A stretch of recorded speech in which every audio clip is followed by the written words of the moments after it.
అందరికీ నమస్కారం. Welcome back to my channel. ఈ నవంబర్ 25 నుంచి 27 వరకు కోస్తాంధ్ర, వైజాగ్, శ్రీకాకుళం, విజయనగరం ప్రాంతాల్లో సాయంత్రం వేళల్లో, అర్ధరాత్రి, తెల్లవారుజామున వర్షాలు కురుస్తాయని వాతావరణ శాఖ చెబుతోంది.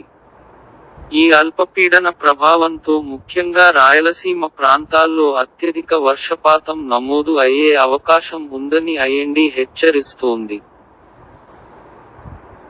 బంగాళాఖాతంలో మరో ఉపరితల ఆవర్తనం కారణంగా మరో 3 రోజుల్లో ఏపీ, తెలంగాణలో విస్తారంగా వర్షాలు కురిసే అవకాశం ఉందని వాతావరణ శాఖ చెబుతోంది.